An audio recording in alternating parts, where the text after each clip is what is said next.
Welcome to Wilder Wolves Hall of Fame Mode Fandom. My name is Wilder Adams, and we always talk about on this show that in an 82 game NBA regular season, it's a roller coaster. There's going to be a lot of high highs, really low lows, a lot of unexpected twists and turns that just come with an NBA regular season. And we're at the point of this Timberwolves regular season that the roller coaster is lower than it's ever been. And the last two games, Minnesota's been on the road, and they came into this road trip 10-0 against below 500 teams and 0-5 against above 500 teams. And now entering Tuesday morning, Minnesota is 0-6 against above 500 teams, which is already a problem, and they're 10-1 against below 500 teams. And the common denominator in these last two losses against the Phoenix Suns in the in-season tournament and the Sacramento Kings on Monday night is that this team can't hold on to a fourth quarter lead to save their life. Minnesota was up 113 to 105 with 49 and a half seconds left against the Phoenix Suns without Devin Booker, without Dylan Brooks at that point of the game because they fouled out. And then Minnesota blew that lead, losing 114 113. And the Sacramento Kings game, Minnesota was up 10 points with 3 minutes left, and they blow that lead too. And that's extra embarrassing because that's one of the worst teams in the NBA in the Sacramento Kings. They're bottom five offense, bottom five defense.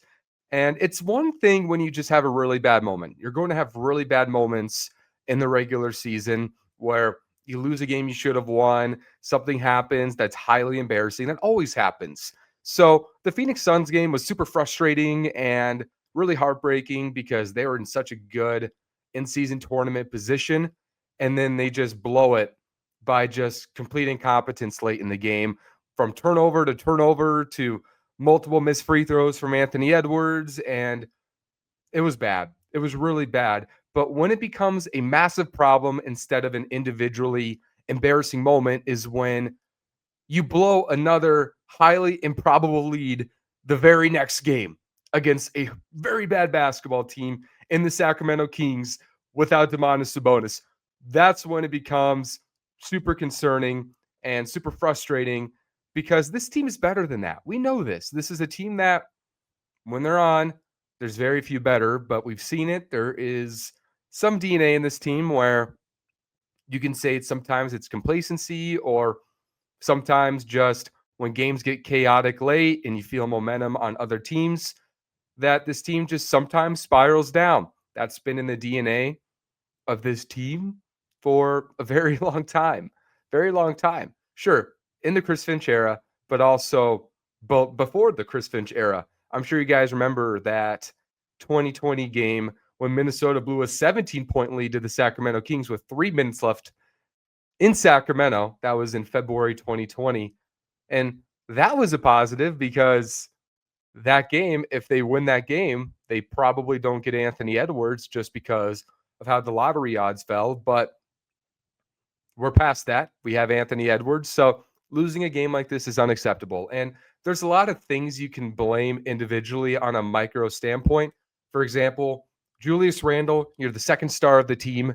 And the last couple games, incredibly rushed, really horrible late game decision making. Like the Suns game, it felt like he was trying to attack mismatches way too fast. Every decision was rushed. When Minnesota is in an advantageous spot late in games, Julius Randle felt like he was rushing everything. And that's a problem. And then the Sacramento game happens, and it happens again. Julius Randle, how many turnovers did he have that he just completely missed a player? I think he had multiple turnovers where he thought a player was here, but then he threw it here. And it was like one of his like spin passes that can be erratic, and it's completely reliant on intuition, guessing where the player is on the floor. And you can't have that happen late in games. You can't rush decisions, especially when the team is at advantage. It's like Minnesota, they don't understand the position in the game they're in. They're in the advantageous spot. That's not the team that should be rushing and panicking, even if the other team is starting to put a couple good possessions together. It's the NBA. Teams are going to have little runs, but the way Minnesota has folded the last couple games, highly unacceptable. And there's other things you can look at, like Jaden McDaniels. He had a really bad turnover in overtime, and Rudy Gobert throwing an outlet pass against the Sacramento Kings and really being a nothing burger late offensively, which isn't unexpected with Rudy Gobert. That's not the reason why he's on the court. And by the way, before we really transition to the meat of this take, if Rudy Gobert ever attempts an outlet pass in transition in a game again, he should be sentenced to 1 week with the Iowa Wolves. Rudy Gobert should never, ever attempt an outlet pass. And that's the frustrating thing with Rudy Gobert because, you know, he is somebody who tests the waters way too often for somebody with his skill limitation. Although I will give Rudy Gobert credit for this. They always talk about in life the importance of delusional confidence and what that can bring you in life and the success that can bring you when you always believe in yourself and you're always persistent, man. Rudy Gobert's been alive for 32 years and he still thinks he can dribble and make these creative plays off the dribble and make outlet passes. So in one respect, I kind of respect Rudy Gobert for ignoring 32 years of sample that he can't do that. Yeah, continuing to try it. And he's a very successful guy. So, you know what, Rudy Gobert, your delusional confidence is definitely a success in that front. But I do want to highlight two things that these last two games should emphasize. And I don't think people are going to like it when they hear it on the surface. So bear with me. Just bear with me. Hear me out here. When you lose two games the way they have against Sacramento and and Phoenix, blowing leads, you have to look at the operators of the ship. And the operators of the ship for the Minnesota Timberwolves are Chris Finch and Anthony Edwards. And people are going to hear Anthony Edwards and say, whoa, whoa, whoa, whoa, whoa. Anthony Edwards has dropped 40 plus the last two games. This is not his fault. The rest of his team hasn't shown up. And there's truth of that. I am not saying this is only Anthony Edwards' fault. And he is incredible and his scoring has been great lately. So don't get what I'm saying entirely twisted. But before I get to Anthony Edwards, let me get to Chris Finch because I think more people will agree with the Chris Finch front. We're in year 6 with Chris Finch, and overall, I think he's a positive coach. I think he's a good NBA coach. But there is something about Chris Finch where his teams, they get panicked late. This team has a habit of really struggling late in games in clutch time or maintaining leads. And a lot of that can have to do with, sure, the youth of the team, blah, blah, blah. But I think that's entirely deflection when it's happening for 6 years. There's a lot of truth to Chris Finch. There's not a lot of things he's doing to help these players out on the basketball court. Of course, the play calling is something we've all wished could be better, like an inbounds play that creates an efficient, easy basket. You look at coaches like Eric Spoelstra and Rick Carlisle, and they seem to always have a good play up their sleeve. And it's like, man, why can't Chris Finch do that for the Timberwolves? Like he came to the team as an offensive genius, and this team can't draw up a late game play to save their life. And it's hard not to look at him and be like, where is the Chris Finch inbounds creativity? Where is the play calling? Can he do more to calm these players down? And we know Chris Finch is a coach, and a lot of times it is a good thing. He trusts his players. He gives them flow. He gives them opportunity to make decisions and fail on their own. But we've seen this for years. Sometimes when the team is losing steam late and another team is starting to figure it out, this team needs bumpers. This team needs bumpers. This team needs to slow things down. They need guidance. And Chris Finch needs to be a big orchestrator of that. But he hasn't been enough. And there's also a part where I think a lot of Wolves fans can get frustrated where he has the late game decision that he wishes he has back. And post game, he's like, man, I wish I did this. I should have done this. I was wrong. And I think we appreciated that at first, but over time, when it keeps happening, I think some Wolves fans are like, okay, Chris Finch, why do we keep making the same apology over and over again? And why doesn't it change?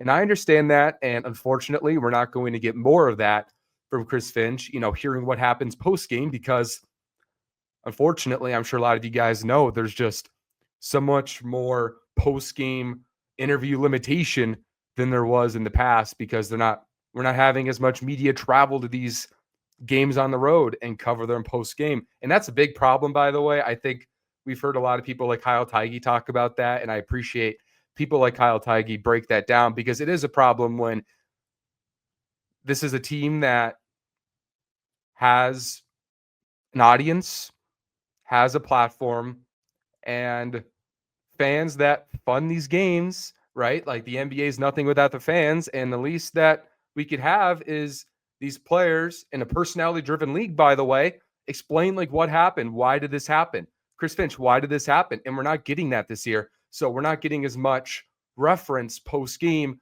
about what's going wrong with this team. So that's a problem by itself. But Chris Finch needs to be much better.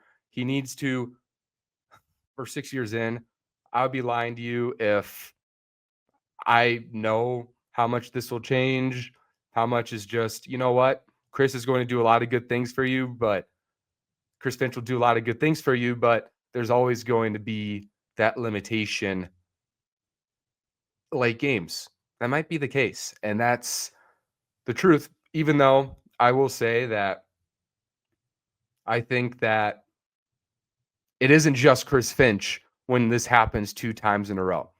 And now let's talk about the Anthony Edwards front, because like I said, I'm not saying he hasn't played individually great the last couple of games. He's been super productive, super efficient, super dominant. And late this game, he was better than the Phoenix game because he was productive. He was getting buckets late in the game. He was productive in overtime. He was really the only guy scoring in overtime. But this is where Anthony Edwards also needs some accountability. There's a difference between a great individual basketball player who can get his own buckets whenever you ask him to do. And then there's the true megastar, superstars, and they completely control the game on the floor. There's a big difference between the two. And Anthony Edwards, late in these games, a part of the reason why this team appears really panicked late in games, whether it's the Suns game with the turnovers and the missed free throws on Anthony Edwards, or the Sacramento Kings game where everybody else besides Anthony Edwards is producing, a part of that is because it's the responsibility of the megastar to control the game. And Anthony Edwards, outside of his individual scoring, isn't doing that quite to the level that this team needs him to be. And I talked about this on social media yesterday, and a lot of people will say, well, look at other teammates. It's their fault. It's not his fault. He's the only one producing. Why does Anthony Edwards always have to be the superhero? But that's just the reality. Anthony Edwards is the superstar. So you're going to be more accountable in moments like this where it's up to the superstar to be the main orchestrator of the tempo of the game. And Ant hasn't helped that. Whether it's the Suns game, like I said, with the turnovers and the missed free throws, to the final 3 minutes of that Sacramento game when Minnesota is up 109-99, if you look at pretty much every single possession to close that game, it either ended with an Anthony Edwards shot or Anthony Edwards waiting until the 3-second point at the shot clock and then giving a teammate a grenade to throw something up. And a part of the reason I believe why the team was so rushed in overtime was because when you're constantly dribbling the air out of the basketball, you're going to lose engagement from people around you partially, but also when they do get the ball, either it's going to be a surprise or they'll feel rushed to make a decision, because basketball is a flow sport and your complementary players around you are going to be reliant on who helps establish the flow. So it's going to surprise them when they get the ball. It's like, oh crap, I got to make a quick decision. And even though he was productive in overtime, every time the other players got the ball for the most part, it felt rushed. Jaden McDaniels in transition. Oh, I got the ball. I got to throw across court. Turnover. Rudy Gobert. Oh, I got the ball. Overhead pass. By the way, that's like 90% Rudy Gobert. That should never happen. Like I said, in moments like that, Rudy Gobert should get a 1-week sentence to the Iowa Wolves because that should never, ever, ever, ever, ever, ever happen. So, not saying it's only Anthony Edwards' fault, but when your team has 2 straight games where the entire team has a psychological breakdown late in games, you have to look at the orchestrators of the ship. Of course, Chris Finch, I believe, deserves more than 50% of that blame. And then Anthony Edwards deserves some of that blame too, because even though Ant's scoring, I do believe if he slows the game down more, sets up other players with a little more intention at certain points, just to keep other players' minds warm, then we're not going to see the same panic nature from other players, especially while Sacramento starts to nail some shots and get themselves back into the game. So I do believe Anthony Edwards does need to take some accountability. And that's going to be the difference between Anthony Edwards becoming a top 3 player in the league someday or just being in that 5 to 8 range in the NBA. Because Shea could control the game like the best of them. Shea is excellent in that way. Even though he's not a playmaker like Luka, Shea always has the control of the game. Oklahoma City, you rarely have questions about the involvement of other players. And partially that is Mark Daigneault, who is fantastic as a coach. And that's why Chris Finch does deserve accountability. But a lot of it's who your superstar is. Look at Nikola Jokic. Look at Giannis. You need to keep people warm in games, even late, even when players aren't always super productive. You just need to keep them up.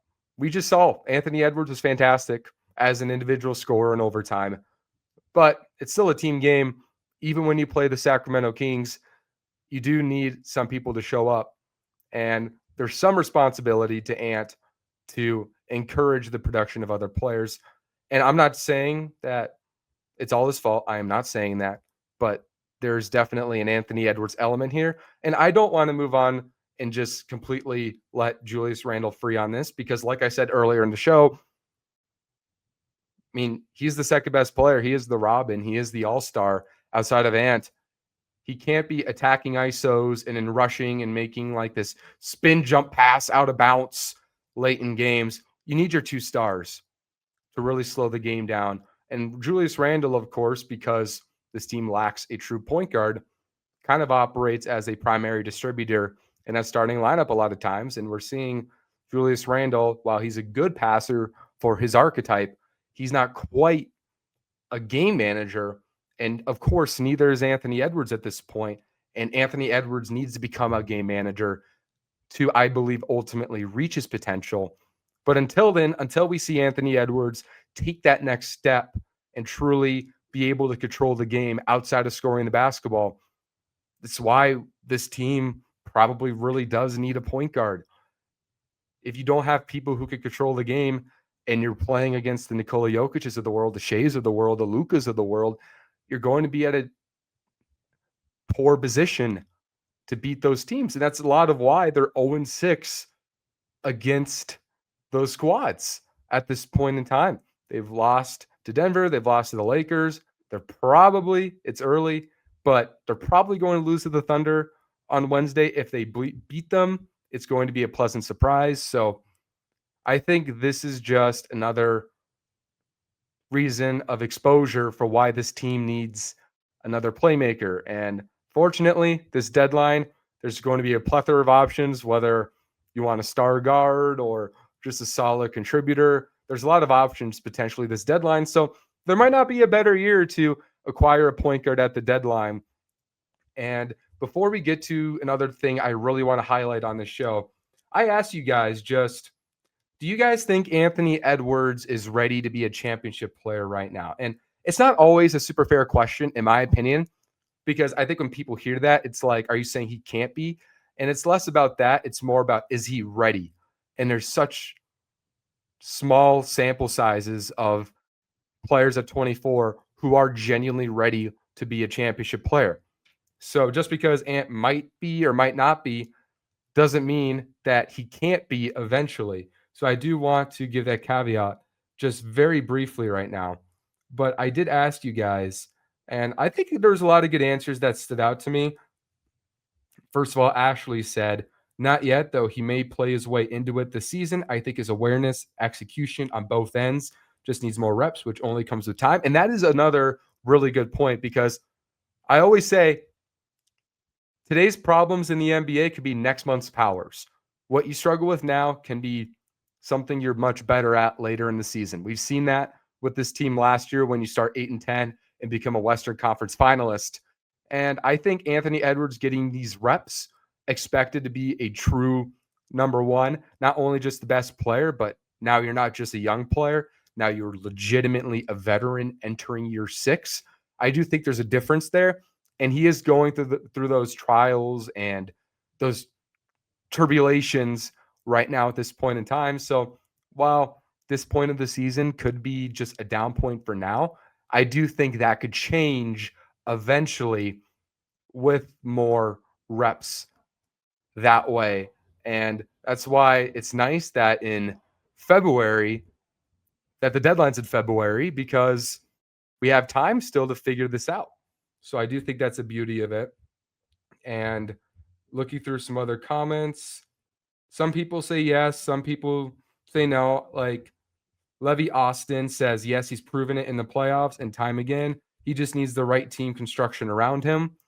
And there's another, I think, fair point. It's not that Anthony Edwards lacks the it factor to be a number one. I think we very much see the it factor potential in Anthony Edwards to eventually get there.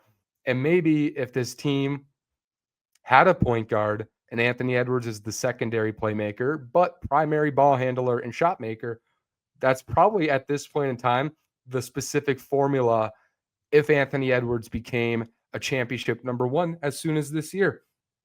So, and then we got some more like Sushi from Spar, KWEN 52020. Easy yes, nothing wrong with the skill set. Biggest threat going downhill after Greek Freak, top 3 shooter in the league, all while being the most double and triple team player in the league last season.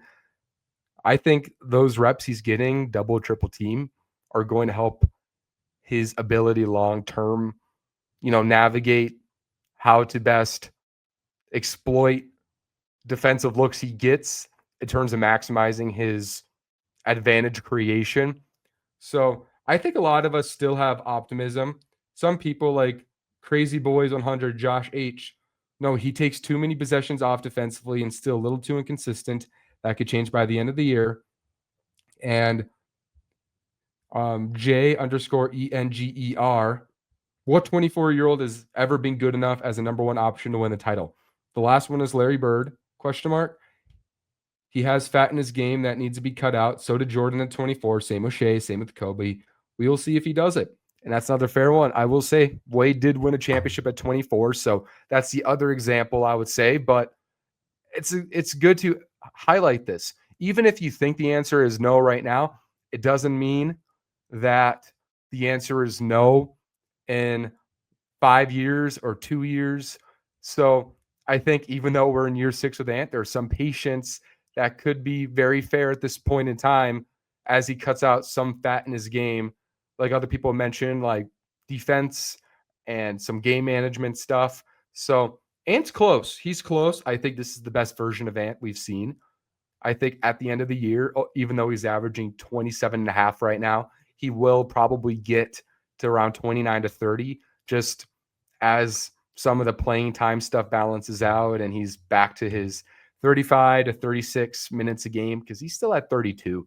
So I do think Ant's close. And I do thank you all so much for your comments and your opinions on Anthony Edwards. This isn't an Anthony Edwards bash session. This is just acknowledging where I believe Anthony Edwards is right now. You're entitled to disagree with me. Always open to debate in this Wolves fandom community, Wilder Wolves. So thank you all so much for that. And one more thing I want to talk about before the show ends, because I do think this is another thing that is really problematic with this team. And we've talked about this recently, but the Timberwolves bench is not looking good right now. These last 2 games, Minnesota has been outscored 36-79 on the bench. Phoenix Suns bench way better than Minnesota's on Friday. Sacramento heavily outplayed Minnesota's bench. And both games, the only player who shows up with scoring production is Naz Reid. Naz Reid, we know, probably ends up as one of the best bench players of this generation. So, Naz Reid, I'm not going to give a ton of blame for this, but you look at this team, and this is part of the unfortunate reality that Mike Conley's old now, because Dante should start at this point in time with this roster construction, but it does really hurt not having Dante on the bench. And it really hurts looking at what Nickeil Alexander-Walker is doing in Atlanta right now. You know, the team that doesn't have Trae Young right now, and they're still winning, and Nickeil is getting that starting opportunity and scoring 20 points a game for them. Like, you look at this bench right now, and you remember that 3-headed monster they had with Dante, Nickeil, and Naz, that bench that once was a big advantage, and it's just not an advantage right now. And that's another massive question with this team, because I can't blame Tim Connolly for what happened. You know, you have to pick and choose which guys you're going to keep and relinquish when there's second apron limitations. Ultimately, they picked Naz Reid over Nickeil, which I don't think is necessarily a wrong decision long term. But when you have a decision like that, a tough dilemma, what you bank on in this modern NBA landscape is that your young players develop. And Rob Dillingham hasn't shown up as a scorer this season at all. Below 5 points a game, below 40% from the field. I think he's only made, 4 threes all season long. So Rob Dillingham, even though I do think his playmaking and his activity in passing lanes has been pretty solid the last 2 games, even if Chris Finch isn't a huge, I don't know how big of a Rob guy he is. It doesn't seem like he is sometimes. I'm not putting words in his mouth, but it doesn't seem like Rob has a big leash at all in this team. And that's a big problem. If Rob Dillingham, who got drafted as a scorer, can't be a microwave scorer on the bench, and you're forcing him to be a true point guard in certain respects, that's a big problem. And Rob Dillingham, we've talked about it seems like his confidence as a creator, just not the same as it was even 1 year ago. It's something we have to watch out for. It's, I think, a really unfortunate thing that Terrence Shannon and Rob Dillingham at this point haven't been able to make up for the Nickeil Alexander-Walker subtraction. And I think there was a lot of reason to believe this year that they could. Rob being a highly talented lottery pick. Terrence Shannon showcasing what he did in the Western Conference Finals at moments in the regular season, whether it was his 25-point game against the Lakers, leading the comeback against OKC in the regular season, he averaging 34 points per game per 36 in the conference finals. They need more from those young players. And Terrence Shannon, he did just come back from injury. It was great to see him return and be in the rotation very briefly, I should say. But him being back on the basketball court was good to see against Sacramento. And now they really need to ramp him back up. And hopefully you get that Terrence Shannon, who we got a lot of hype about going into this season, whether it was A-Rod telling Stephen A. Smith, like, Terrence Shannon is one of our big pieces, or Terrence Shannon being featured in the Summer League, or we're hearing Terrence Shannon work ethic stories, right? We need that to come into fruition on the basketball court, not just because we want to be right about our young players, but because this team right now has a massive deficiency on the bench, and there's so much depending on Anthony Edwards, Julius Randle, and Jaden McDaniels.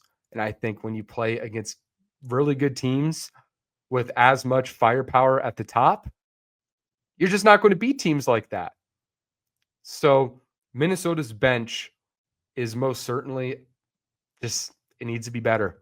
It needs to be better. We need to see Rob and Terrence Shannon really hopefully ramp up and give Minnesota another 13 to 14 games off the bench at least. I don't think that should be too much to ask, right? Like, if Rob Dillingham could give the team 7 points a game and Terrence Shannon 7, 8, 9 points, even though you wish at this point Rob was more productive, I think at this point you'll take it they just need a pulse off the bench. Mike, outside of spot up threes, is not going to give it to you. And it's going to be an interesting thing to navigate. I'm honestly even more worried about the bench production than the lack of point guard game managing, even though, of course, in overtime, we saw Minnesota showcase how badly they want a game manager because they did bring Mike Conley in to start overtime. And obviously that didn't go well. So Mike Conley got benched after 1 minute for Dante. But back to my point, the bench is really concerning and the game management, lack thereof.